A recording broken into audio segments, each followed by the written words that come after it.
Okay, welcome everyone to CapTech's webinar, iBeacon, Demystified, Separating Value from Hype. We appreciate you taking time out of your day to join this conference. We have the agenda here on the slide deck. We're going to discuss what beacons are, why this is a new technology, some of the capabilities. But what we're going to do is match that up with the customer experience. So we have two different viewpoints coming from this conference or webinar. One is more on the technology side and one is more on the usability side. So we hope to represent both of those for you. In the beginning, we're going to go over CapTech briefly. Many of you on the phone work with us or know of us, but many also do not. I promise not to turn this into a sales slide, but I will at least let you know who we are and what areas we concentrate. At the end, we'll talk about implementation details and get some final thoughts and Q&A. Throughout this, feel free to follow us on Twitter at CapTech Listens, or if you have questions or want to post anything, hashtag CTV iBeacon. Also, feel free to use the webinar function to post questions during this webinar. We have that window up on our desktops. If it's something we can address immediately and it fits within the flow, we'll do so. Otherwise, we'll batch those questions up and answer them toward the end of the webinar. We'll do some quick introductions. My name is Vinny Schoenfelder. I'm a principal at CapTech. I oversee all the practice areas and solution offerings that CapTech offers and helped to define how we attack certain business problems in the market. Over the past several years, I've been focused mostly on the mobile space, helping organizations with mobile strategy and architecture, engineering in the middle tier to encapsulate core systems, and then on the front end, delivering solutions in both native and mobile web technologies. My name is Jack Cox. I'm a managing director at CapTech. I am responsible for the company's mobile software services. I've been with CapTech for about 11 years. Started working with CapTech on RFID software and solutions and have recently transitioned, or actually about 4 years ago, transitioned into mobile technology and now focus on iOS and Android platforms. And this is Mark Badger. I'm a creative director here at CapTech. I'm part of the digital solutions offering, which focuses on user experience design, usability testing, and digital strategy. I've been doing user experience design in one form or another since the late 90s, and more recently focusing on mobile. Great. We only have 2 slides to kind of go over who we are, and I promise to be brief on this. For those of you who don't know us, we're about just over 400 people large. You can see that in the employment graph in the bottom. We're headquartered in Richmond, but have offices in Charlotte, Philly, and DC, and we have a national travel team as well. Our services, starting at the left on IT management consulting, are things like setting up PMOs, doing project management, running agile teams. We have a development center here in Richmond, and we can stand up agile teams. So we kind of compete with the national firms on the management consulting side of the house with that practice area. On the right, data management, that's data quality, big data, analytics, that type of work. And in the center is where we're focusing today, which is the mobile and embedded technologies and the enterprise integration and architecture needed to support that. We're also kind of weaving in the digital solutions to that as well, so we know how, when, why, and where we're going to use this technology. On the bottom left-hand corner, you can see a couple bullets. You can read those later if you download this. The most important one for us is 2 years in a row ranked in the top 10 best consulting firm to work for in Consulting Magazine. We're very proud of that. Mobile qualifications, and then we'll get into the fun stuff. We've been doing mobile type work for going on 10 years now. In the beginning, we were doing RFID, and after that, we were doing sort of the more simple mobile technologies before the smartphones came out and really kind of exploded in the past 4 years. The industries we've focused on are consumer packaged goods, financial services, healthcare, retail, and state government. And the services to the right, you can see, usually start with strategy and architecture and then move into the development side, whether it's a native HTML5 or responsive design. And then also on the analytics side, getting into what people are doing, where they're doing it, how they're using these devices. And we'll talk more about that later. Technology agnostic at the bottom, you'll see we work across all platforms.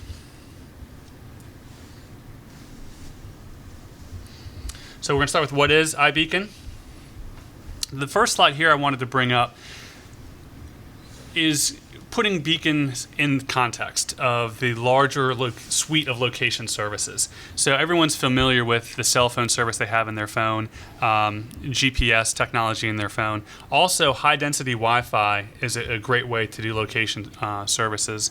Near-field communication, RFID, and beacon technologies. And our larger clients, most of our clients are Fortune 500 clients, when they're doing location-based services, they end up having a suite of these technologies working together. And I wanted to put the slide here to call out that although beacon technology is relatively new, it's fitting in with a bunch of peer technologies that have been in existence for quite some time and adds additional granularity to what we can do with beacons. Two important things on this list. The first is the battery drain. One great thing about the new beacon technology is it has virtually no impact on the battery. We've done tests overnight where we're polling for beacons and not polling for beacons, and we're not getting any difference in battery utilization. Whereas if you're constantly using the GPS technology in a phone, especially when your app's in the background, you can drain the battery quite quickly. Another key area here is indoor versus outdoor. High-density Wi-Fi works great indoor. It's costly in that there's a high cost for the access points, routing all the cables, having the controller in the back end, and it's also costly to do them outdoor. So this chart is a good way to look at the different suite of location-based services. Beacons really do their best indoors. They're fine outdoors, but when you get into large-scale distribution of these technologies, of the beacon technologies, you also get into maintaining those beacons as well. Where are they located? What's the battery? Are they going to be hardwired or battery? So look at this as more of a kind of a shopping list of different location-based services. So jumping right into iBeacons, what exactly is an iBeacon from a technical perspective? An iBeacon is a simple electronic device that provides microlocation based on Bluetooth Low Energy. An iBeacon can be a simple chip powered by a battery or plugged in that is simply broadcasting a couple numbers that represent a location. The iBeacon standard was developed by Apple and published by Apple, and it's being now adopted by Android, and other platforms are starting to provide support natively in the OS for beacons. An iBeacon is, as I said, a simple Bluetooth device. It is based on existing Bluetooth chips that have been out on the market for a couple years. We're seeing hardware costs anywhere between $15 to $60, depending on the robustness of the implementation and the quantity that you purchase. An iBeacon can be a standalone device, like shown on the slide there, very small, basically key fob size device.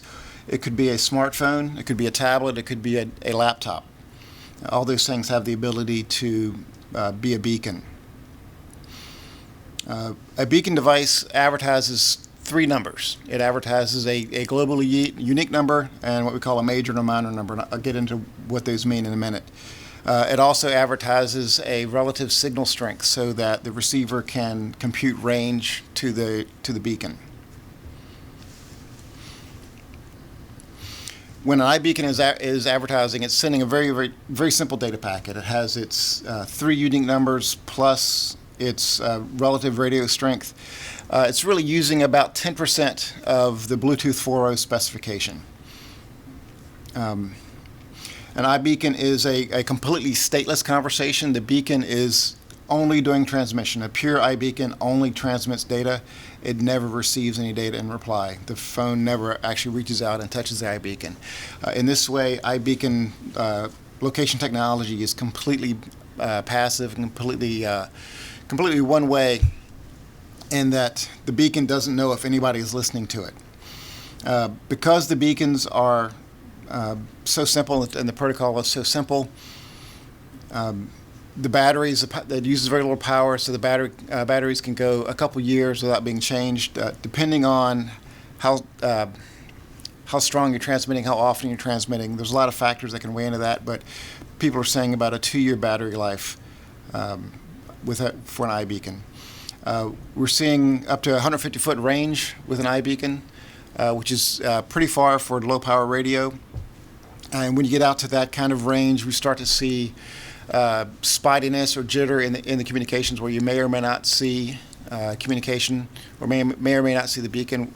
What we typically see is within usually about 50 feet, very reliable communication, a very, very solid signal from an iBeacon. And that's really due to the signal strength limitations and the behaviors of radio at that frequency and that power.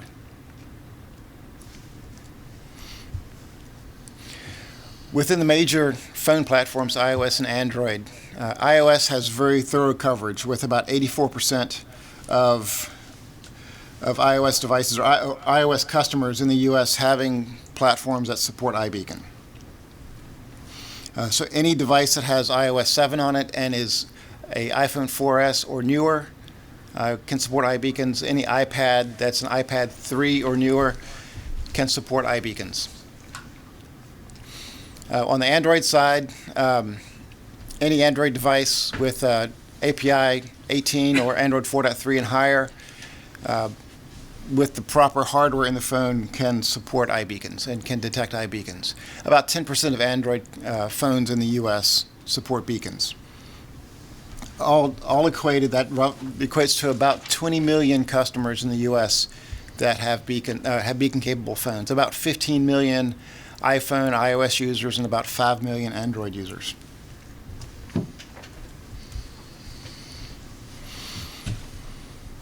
Some of the interesting behaviors of iBeacons across the two platforms. On iOS, an application can only monitor for 20 beacons at a time, 20 different beacons. Those 20 beacons can be different unique UUID numbers or different combinations of UUID, major and minor. But it can only listen to 20 of those or look for 20 of those at a time. That may sound like a very small number, but if you're thinking about a retail deployment where you have 600 stores, each store or your entire chain would share the same unique identifier, and then each store would have a unique major or minor code. In iOS, the application must have prior knowledge of the beacon IDs that it's looking for. An iOS application cannot just scan the airwaves looking for any beacon. It must look for a specific set of beacons. But an iOS can search for beacons in the background. It can also be a beacon or detect beacons. This level of support for iOS is built into the operating system, and it comes at a fairly low cost to the application. It's a pretty simple API to build this into applications. One of the downsides of that abstraction that Apple has provided is that there is a variable latency in the application. It's pretty difficult to predict how quickly your application will be notified of the presence of a beacon if the application is in the background or if the phone is in hibernate mode. That we've seen anywhere from a few seconds to a few minutes of getting those notifications. There's a lot of things that impact that latency, but it is very variable and in some ways outside of the control of the application. On the Android side, there is no limit on the number of beacons that an Android application can search for, and that is because there's the OS support in Android doesn't really provide the low-level notification or the background notification for your applications. The application must be actively looking for those beacons.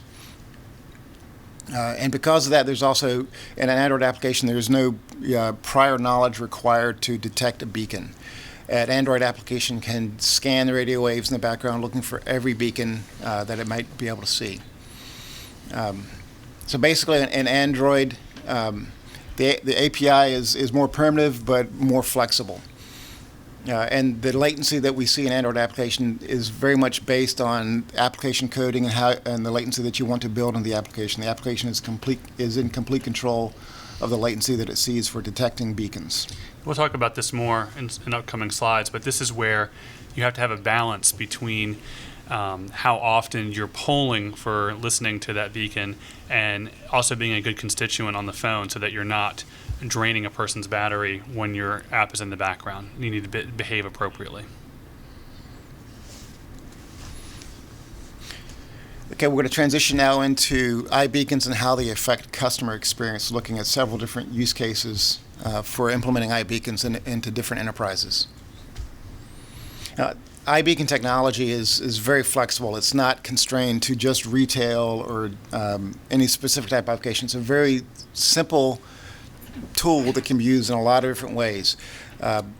We did a quick brain dump, came up with a good dozen ways that iBeacons could be used, such as endless aisle in retail, or digital coupons within the retail space, indoor wayfinding for any organization that has substantial indoor space, locating people, customer alerts when a customer enters a premises, home automation, tracking pets. There's all kinds of different ways that iBeacons can be used based on the very simple technology that they are. But we want to focus on 3 different key use cases. We're going to look at retail use, 4 different use cases: a retail use case, consumer packaged goods, healthcare, and public transit. Before we switch to the next slide, real quickly, the ideas on this slide really speak to how beacons improve the customer experience. Later, we're going to talk a bit about the analytics side. So as we're talking through this, think about what information your organization can capture about what a user is doing, where they're doing it, how they're doing it, and what else they're doing at that time, and how that information can be of value to you. So there's value to the consumer, but there's also great value to you as an organization in the analytics you can capture. Great. So thus far, we've talked a lot about the iBeacon technology, what it means, how it integrates with the other location services. And now as Jack has said, we're going to move right into kind of what does this mean for a user or for a customer. So I do want to address one more part of this, which is kind of the fundamental shift that Beacon represents in terms of what the phone is doing or providing to you in these various scenarios. So what you see up here is a list of basically the sensors and antennas that are available on a typical smartphone today, and the relationships that they enable. So you've got stuff on the left side here, the accelerometer, the gyroscope, and they fundamentally help the phone understand its relationship to you physically, how close it is to you, what orientation it's at, that kind of things. Then as we move towards the right here, the phone has some information available to it about its environment, and then more importantly, when you get to the cellular and the GPS and the Wi-Fi, we can understand quite a bit about where the phone exists kind of on the planet. And it gets down to a certain level of detail as Vinny showed earlier. And it's at this point where we start to really have some meaning imposed on the system. So you've got your place in the world as defined by the phone. So it's really the phone helping you understand where you are. Where iBeacon is different is that it's not objective in the same way that these other are. So when your phone is in your hand and tilted a certain way, it just exists that way, and the phone needs to understand that. Same with ambient light in the position with magnetic north. And then of course with cellular, GPS, and Wi-Fi, your location exists objectively, and the phone is helping you understand where that is. It gets mediated a little bit by things like Google Maps, Waze, or Apple Maps, where there's a layer of information that needs to be interpreted. But iBeacon is fundamentally different in that it takes that to a whole other degree, where your relationship to beacons is defined by an organization. So if you are in a store, that meaning is provided by the store. The beacon itself, as Jack has explained, is very simple, very dumb in some ways. It just has 3 pieces of information that are not necessarily tied to location, but as part of a application or an implementation that is much more sophisticated, your relationship to a brand or a place can be defined, and that's really kind of new. It's an extrapolation from what GPS can do in a much more fundamental way. Another way to think about it is that any location service is just providing where you are at. And there are other services, other information systems that provide contextual data that add value to where you are at. For example, GPS doesn't tell you where Starbucks is. Right. GPS just tells you where you're at on the planet Earth. All the map data around it, all the Google infrastructure, all the Apple infrastructure, that tells you what that location really means and what's close to you that matters to you at that moment. Right. And we'll get onto that in a second. It's a really good analog, because part of what we wanted to do with this whole webinar, and why we called it Demystifying iBeacon, was not so much just to do the technology outlet or talk about use cases, but actually to talk about what it takes to get those customer experiences enabled, because it's not as simple as a lot of the press would have it, where you seem to drop these beacons into an environment and magically your phone does these things that provide value to you. There's a lot going on that makes that happen. So let's break it down. If we start with the most simplistic type of customer journey here that you might think about and that gets talked about a lot, you enter an environment, you purchase something, you check out, and then you leave. It's very fundamental retail. There's a lot of stuff that happens both before and after here, but we're just focusing on this for a second. If we look at what iBeacon or Beacon allows you to do, it adds these proximity events, basically. So not just crossing thresholds like entering the store, but actually approaching the store. And not just picking up an item for purchase, but actually passing nearby the display.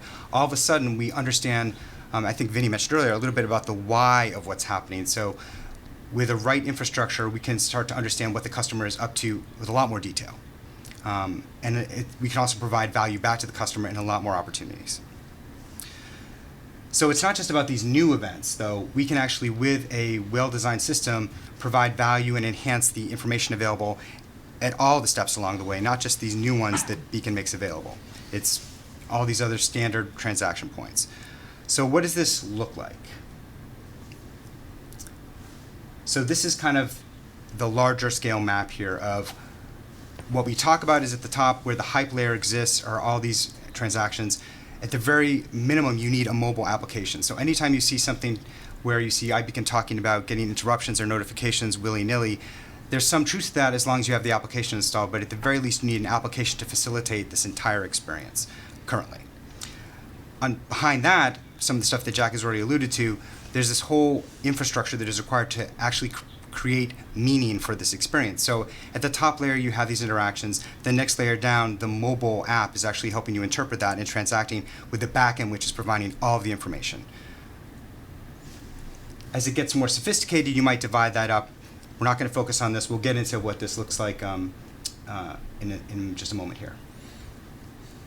So this is basically an eye chart for you all, but we thought it was important to include here because these are sophisticated experiences. These are well thought out or should be well thought out experiences. So just walking you down through here and how this relates to the previous slides, the top layer is the customer interaction layer. That's that light blue. The next one down is basically the mobile app, and you have foreground and background things that happen. So things that the customer can see on their phone and things that she doesn't see that are happening on her behalf. And then that layer below that is actually, again, another layer of sophistication that's available where you have associate applications, where you have people that are facilitating the experience, other humans, if you know, that are part of these environments, and you can provide companion apps to them that all work as part of the system. The bottom line right where it said remote facade, it may be hard to read right now, is where Jack on the next slide will pick up and talk about what's behind all of this. That's an abstraction layer that we think architecturally makes a lot of sense when you're doing mobile systems. So you can basically leverage interactions, and Jack will explain in more detail. I've already crossed the threshold of where my expertise lies.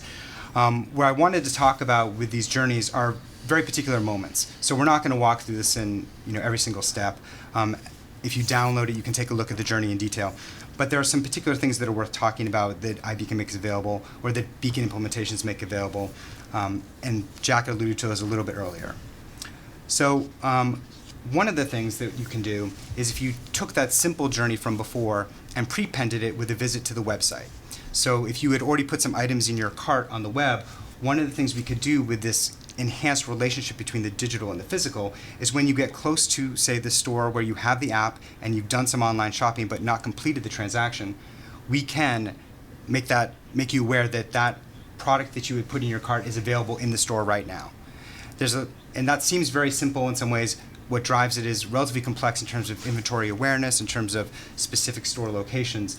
But one of the things that from the retailer's point of view that is something they haven't been able to do till now is something called attribution.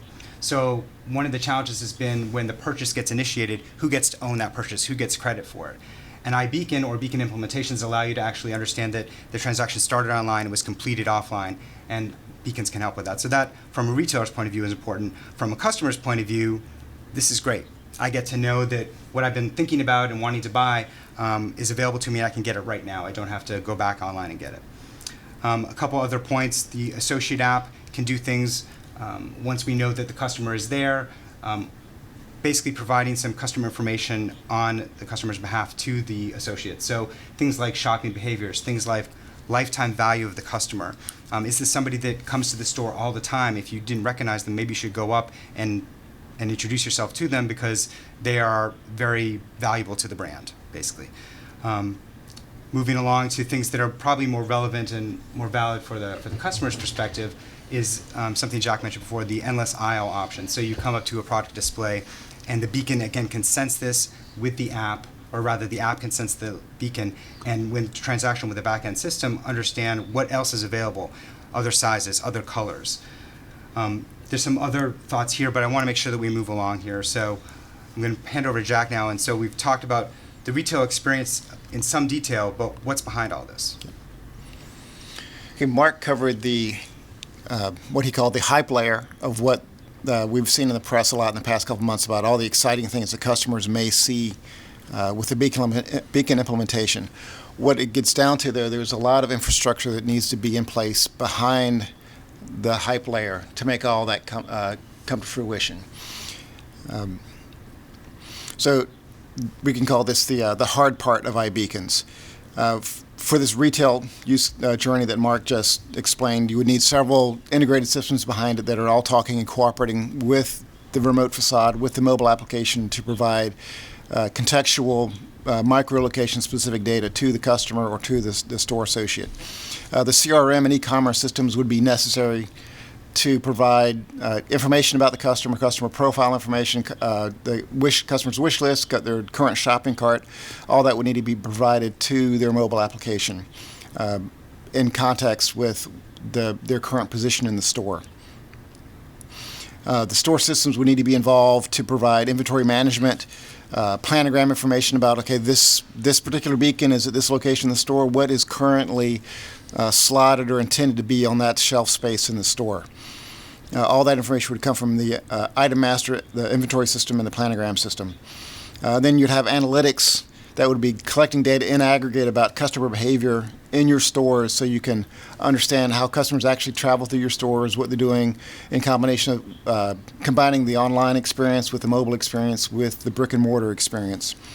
And when you bring all these things together and glue them together using the micro-location capabilities of location-based services and iBeacons, you can actually end up with a really unified profile of your customer that spans both their online behavior, online activity on your properties, as well as their behavior in the brick and mortar stores. Yeah, when we started putting this webinar together, there was a overriding theme that kept coming up, and that is the easy, not easy discussion. From a technical perspective, and we've covered this, but I'll restate it, the beacon is just chirping out 3 codes over and over and over again until the battery runs out, and then you replace the battery. That's all it does. The compelling thing from a user standpoint is location is now a thing. You can put this beacon on a cart in a hospital and something can move around. The location can move around so you know where something is in physical space. What Jack is pointing out here, and which is I think very important, is it becomes very fun to go into the creative aspect of all the different things you can do now that you know where somebody is and who they are and what they're doing, but without having some sophistication on the back end with your CRM, your e-commerce, your content management, without those things being able to talk to each other in a mature way, in a scalable way, then those front-end things that seem easy to do because the technology is so simple won't be achievable. Yeah. I mean, and what you're really pointing to also is basically some level of relevancy. So without all this back-end infrastructure, this understanding of what the customer's existing relationship to the brand, it's hard to know how to provide useful information at the right time, at the right place. Beacon certainly provides the place, and the time because the customer's there, but we need all of this back-end information to make this happen. So we're going to go through the rest of these, and I think we'll highlight really what's different about each of these scenarios. I mean, they're fundamentally different in terms of context, but where new beacon interactions are enabled. So this is a journey where you would start, basically arrive, say you're visiting a city for the first time. This is kind of the scenario. You would park at the bus station and you would engage with the bus, basically, through the station, boarding the bus, getting off the bus. And there's some interesting things that can happen with this. Again, we've planned this out in detail, as Vinny was saying before. When you start to break this down, there's just so many interaction moments. Actually, think about it this way: if you design software, or if you are a customer experience or user experience designer, and you think about the windows that you are currently concerned with, which is desktop, phones, tablets, or TV monitors, all of a sudden your palette has expanded to include the environment that these displays live in. So you're not just designing interactions that are facilitated by a screen, you actually are designing interactions that happen in a place. And as Vinny said, sometimes these places can move because beacons are attached to a thing, not necessarily a fixed location.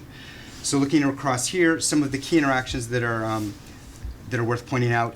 Again, you can add value to a journey to a literal journey before you get to the bus itself, where you can make the parking information a lot easier to use. You can, because beacons are cheap enough, you can actually distribute them inside a garage, which is not subject to GPS. As any of you have tried to use your GPS inside a garage, it does not work well. Beacons do, though. So we can actually enhance that ability to create a hospitality that exists beyond the station and into the parking structure itself. There are other things we can do. Again, this takes some smart planning. When we were first planning out this journey, it wasn't we were thinking a lot about notifying somebody if they're when they're arriving at their stop, and combined with something Jack mentioned earlier in terms of latency and also thinking about the range involved. What we realized is that to give somebody a smart alert about when their stop is happening, some things have to happen. First of all, they need to tell us where they're going to stop, so that needs to be part of the app design. But then the beacon that is relevant for that interaction actually is at the stop or two prior to the stop. So again, there's a lot of intelligence behind this, and you're thinking about travel time, and you're thinking about ranges of these beacons. So the simple interaction would be, let me know when I've arrived at my stop. How that lives in this journey is 2 stops ahead of time. The beacon communicates with the app, or the app sees that beacon, connects with the system or its own intelligence, and realizes I need to let the user know now, the customer know now, that they need to get ready for their stop. So there's, again, a lot that goes on both in the planning and in the behind the scenes. One last thing that we can talk about are these exit things. So there's a lot of awareness strategies of when you approach something or when you cross a threshold, but the exit event is important too. So this last one over to the right here, when the bus departs, if there's a beacon on the bus, or when the user walks away from the bus stop, we can create events there, such as, would you like to remember this as a destination? So if you're visiting a city for the first time and you want to know how to get to a certain cross street that you've just gotten off at, you can basically mark this as a location and then find your way back to it very easily with the app. So again, thinking about different types of events that you've been unable to really do easily before up till now that Beacon allows for. So again, the back end that drives this, Jack. And the back end is the hard part. The user journey is the nice, exciting part. The back end, to make all this happen, we need things like integration with the vehicle tracking system, so we know where the buses are at, so we can give the user a predictive alert or predictive notification of when the bus will arrive. Need to know basically all the routes that are being run by the transit system, and what beacons are associated with those routes and with the equipment on those routes. Then tying that into ticketing and the credit card clearing, so that they can purchase items, purchase tickets from their mobile phone. All that would need to be tied together to provide that customer experience of having a beacon navigated transit experience. Great. So with each of the next 2 journeys, healthcare and consumer packaged goods, I'm really going to focus on really the distinction here, because walking through these journeys is something that would not make sense, and it's not going to create value here. So the thing about the healthcare is, if we look at a pretty standard experience of, say, a chronic illness where you're visiting a doctor in a large facility like a hospital, there's certain things that happen along the way. With a beacon system, you can actually transform the nature of that experience. So if you're used to navigating this journey on a schedule that's defined for you, and you basically have this big waiting period, with a system of beacons in place, and again some smart software behind the scenes that's running everything, you can actually take advantage of the time that's available and really transform the steps in the journey and maximize everybody's time. So that would look like, fundamentally, and speaking quickly here, just getting somebody to the lab because you know that the doctor is delayed and you can do the lab tests ahead of time, and facilitating that. So again, this is the blown out journey, and in fact the healthcare scenario extends 2 to 3 times past this, and we couldn't spell that out here or have the slide be illegible. But there's a lot of concerns here. And again, the complexity is not necessarily with the beacons in the space at all, but what's driving it behind the scenes. And with healthcare, you have things like HIPAA, and you have other kinds of situations you need to think about. Up in the upper left here, I won't go into great detail, but there's a lot of back and forth that happens both between the user and their phone and the software, that is, and then the back-end system as well. So again, the thing about healthcare is that we can actually transform the experience, not just add a layer of value, but actually change the journey, change the steps along the way in the order in which they happen. The hard part for the healthcare implementation, again, is all the systems that need to be integrated to make this happen. Things like the lab management system, the patient or the office management system that controls office schedules or doctor schedules, health record systems, health content, health educational content would all need to be brought together and delivered in a secure, private manner to the patient's phones. So the last journey looks very much like the first journey, with the exception that there's this coupon element, and that you'll see a lot of those use cases in the press today about delivering coupons just in time for the retail experience. But what we found most interesting about consumer packaged goods is that in some ways it flips the whole scenario. So what we're talking about here is not so much a retailer that is creating the experience, but actually a partner. So in this case, a manufacturer of some product that would actually be distributing it through another retail environment. So this is actually one of the first ones we dealt with and thought through was how would this actually work? How would you allow a single system of beacons to be brought into play by a producer or a manufacturer, not necessarily a retailer, and how does that partnership work? So again, the easy versus hard kind of thing. The easy thing is we can think about things like coupon redemption, how it happens or not, how inventory gets alerted or not in the back end. The more complex situation is who owns the beacon infrastructure, who's creating the meaning that is enhancing this environment. And in fact, we'll talk about this in a minute, but the scenario that we're talking about here where you have a manufacturer producer that's providing the beacon system starts to create an argument for some of the integrators and other players that are out there today. So people like Shopkick, like InMarket, and we'll refer to those later, but a third party that is brokering or managing all that is one possible way you can go. Another way you can go is that if you, depending on the relationship that you have as a producer to your retailer, you could actually manage that and become an iBeacon system for all of your retailers, basically. Something to think about. Much like the retail architecture, the consumer packaged good architecture involves integrating with traditional retail systems such as inventory management and couponing systems so that you know what offers are available to the customers. But new to this environment would be integration with the CRM system so that you can customize and personalize the coupons that are delivered to a customer. And all this would be tied together into the CPG systems. And externally coming in from the outside would be interfaces to the external point of sale system so that you know when those personal digital coupons have been redeemed to reduce two things: to reduce the counterfeiting of those coupons, and also to understand how they're being used, what the hit rate on the coupons, what the activation rate on the coupons are. All that is necessary to derive the full value from an iBeacon-based system that's doing for a consumer packaged goods company. So we've just walked through two different types of retail journey, a transit journey, as well as healthcare. Right now, what when you look at all of those, the one thing that they share, even though the context is different, is that they're all fundamentally consumer journeys. And that's actually today where most of this is being most actively developed. So Apple released their system in the fall of last year. It really felt more like a beta, and we're all assuming they're going to be upgrading that over time to create, again, more meaningful interactions. Major League Baseball has gotten a lot of press over the last 9 months. Their system is going online this spring, and it's going to have everything from the indoor mapping to the contactless payment. Macy's and Safeway have both had some recent announcements about this, but there's a fundamental difference about how this can be implemented. So what we're trying to do is enhance the relationship, or enhance a meaningful interaction for the customer, enhance the relationship between the customer and the brand that they're working with or the organization that they're working with. But between the ones on the left, Apple and MLB, versus, say, Macy's and Safeway on the right, there is a distinction. And that is, I mentioned this earlier, Shopkick and InMarket are two integrators that have been doing a lot of work and getting a lot of press recently.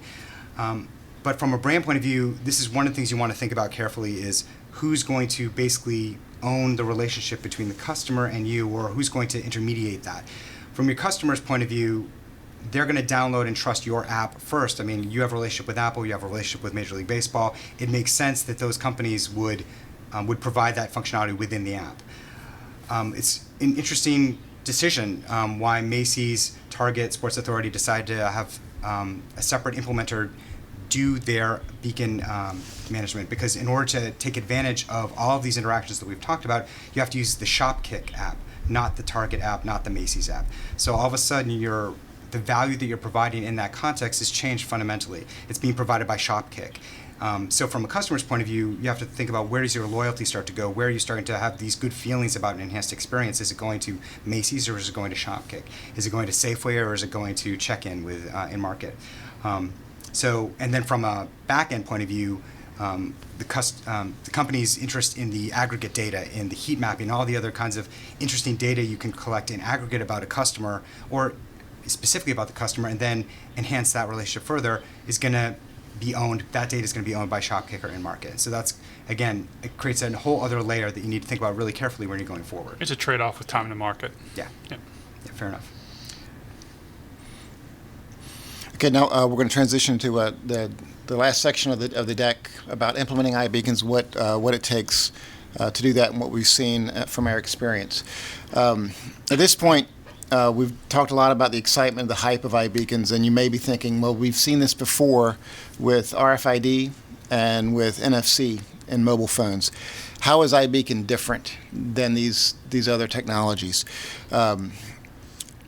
We'll talk about it a little bit. First, the NFC has not seen very good adoption within the United States.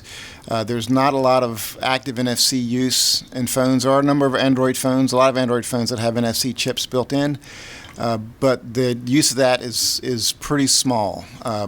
As far as contactless payments for NFC, there's been so much infighting between the carriers and the banks and the credit card companies that is effectively killed any kind of forward progress with NFC-based contactless payment systems. There's also the argument that can be made that an NFC-based contactless payment system is not any more convenient for the customer than pulling out a credit card. And if anything, it might be less secure than using a physical plastic credit card. With iBeacons, the longer range and the true contactless nature of it provides for a much wider variety of applications rather than just contactless payments or just holding up your phone to a poster to get information. So the iBeacon has a leg up on NFC in that area, that it is more flexible.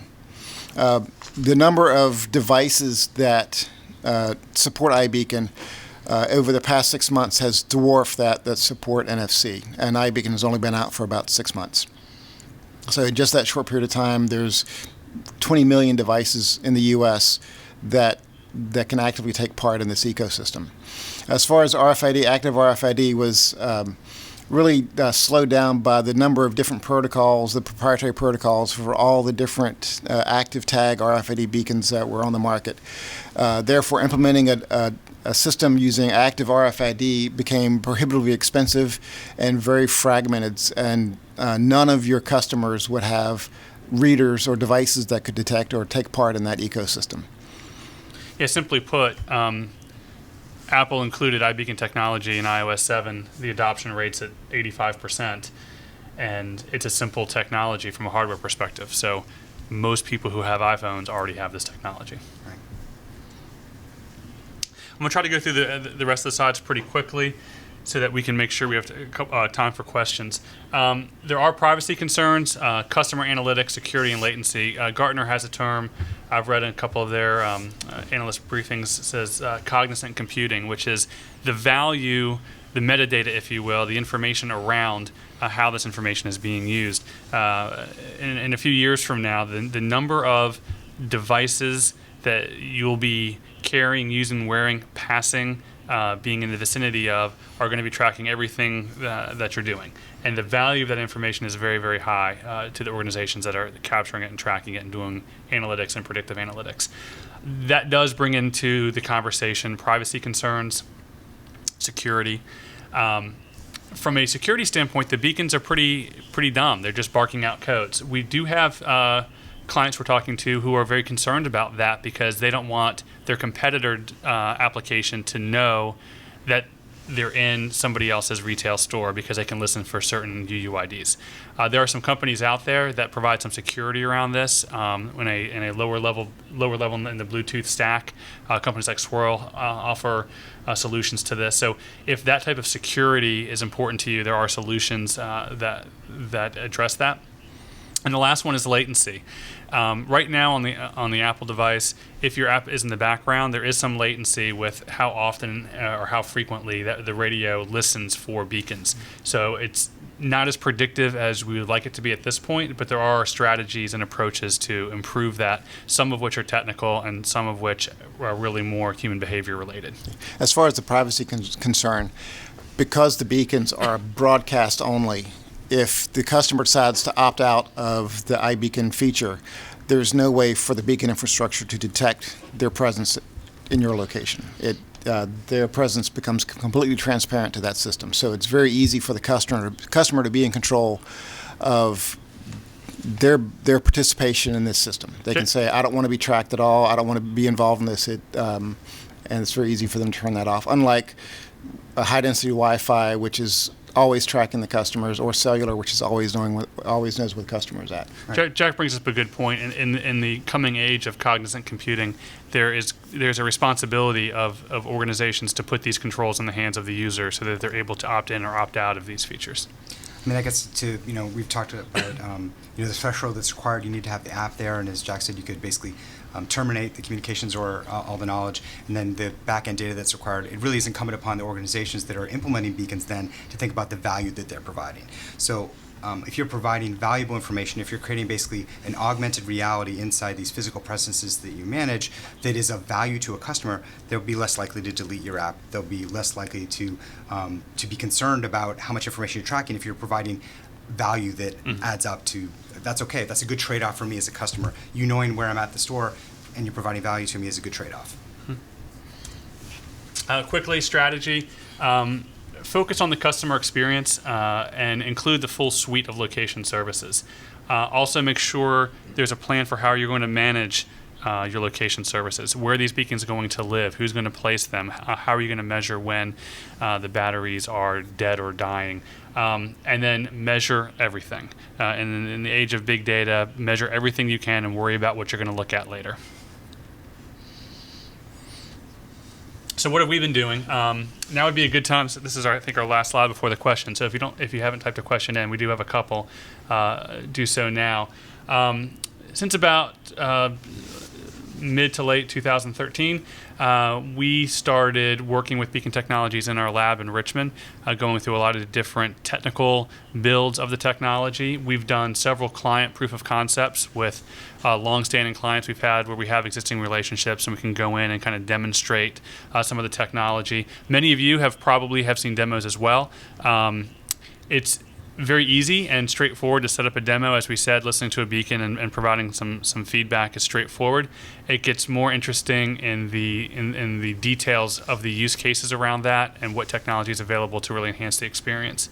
And lastly, we do have implementation in progress now for one of our clients to be released later this year. So we will have a production app deployed.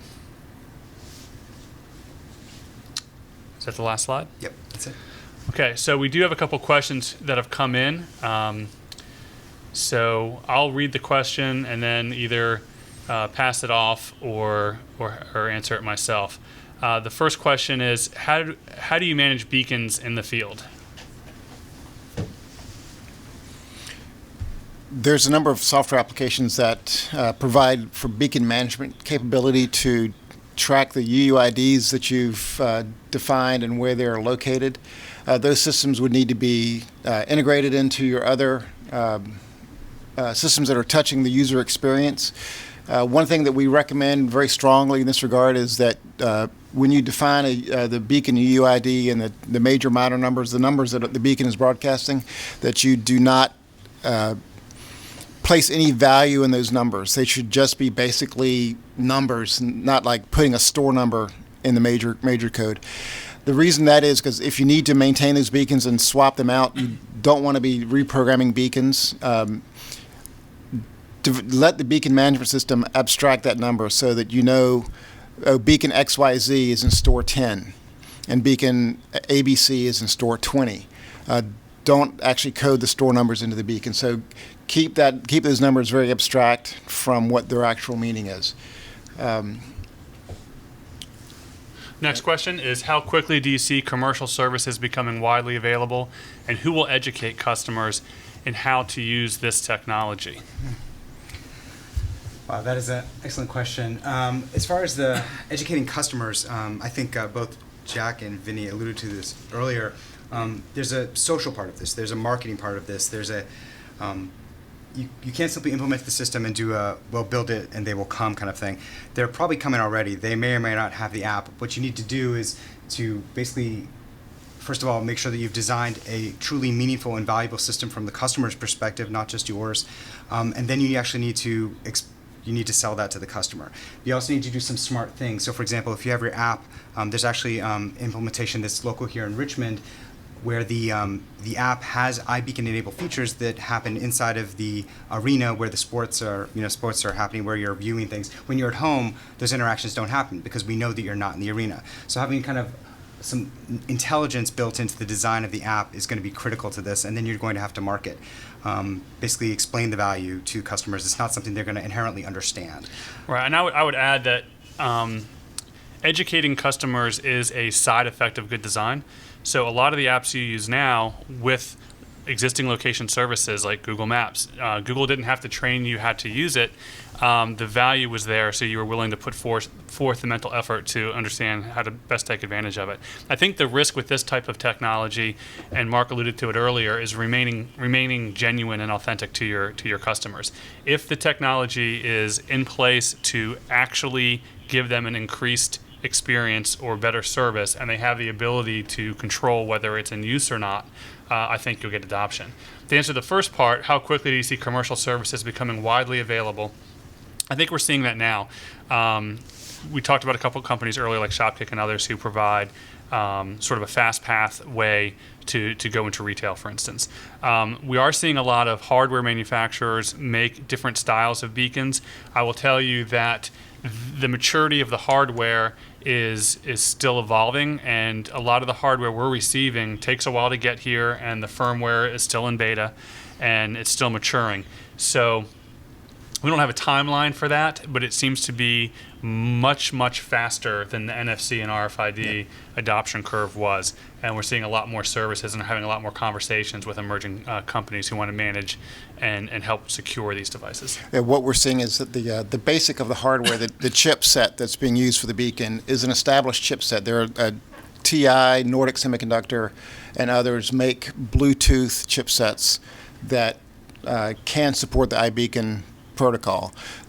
What needs to happen, what is happening, is that custom firmware is being developed that actually does the beacon advertising that's specific to the iBeacon protocol. The rest of the chip has been in production and being used for a couple years now. It's just that particular piece of software on the chip to do iBeacons is the new portion. I think just to add on quickly, I think we have another question coming in, but so we're pretty bullish on this. Obviously, we think it can add a lot of value. We think a well-designed implementation of iBeacon can really alter the nature in a positive way between a customer and a company. The good news is that there's still time. As we're saying, the technology is maturing. There's time to plan out what those experiences should be. So up until now, if it's been unclear how a branded app can actually be of value to your customers, now you should think about it maybe a little bit differently. Now that we're able to better tie the digital and physical experiences of your brand together, maybe there's something of value you can provide, an interaction, a meaningful experience you can provide that didn't make sense up until now. But now with iBeacons in your space or in your stores or your facilities, you may be able to say, oh wow, we couldn't do this before, but now we can. Now there's a meaningful interaction, a digital layer we can put on top of the physical that will be enabled through this app and through iBeacons. One more question just came in. How do you detect when beacons have died, been lost, stolen, etc.? This is a great question. What you don't want to do is have somebody walk around with a phone and try to be detected in all these areas. This is where your analytics can help you. So when people are coming into beacon zones and your app is deciding what to do, again, this is something that you should record everything. So if you're looking at what beacons are being received by users, and all of a sudden a beacon is no longer being reported, then you know that that beacon is either in an area where nobody is, or that beacon is lost its power or somehow been damaged or stolen. To what Jack had said earlier, replacing the beacon should be very easy because we don't care what the codes are. We handle that in the mapping tier where we map those codes to the functionality, so it's a pretty easy swap.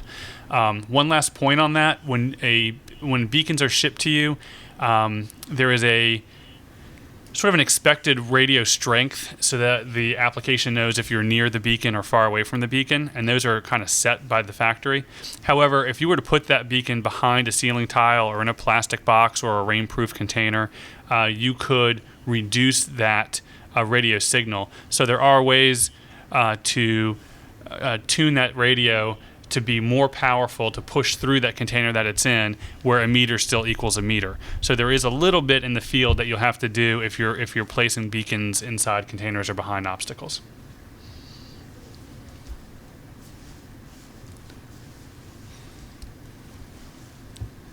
Great. Well, that's all the questions we have now. So, and I think we have less than 1 minute left, so we really hit the time on that. Thanks so much for joining us. We appreciate it. As we said, we'll have this webinar in a downloadable form on our corporate site next week. And in the meantime, if you have any direct questions, feel free to contact us. As I said, we do have a lab here, so if anyone wants to come in and see, touch, feel, play with the technology, you can get in touch with any one of the three of us, and we can work that out. Great. Thank you so much.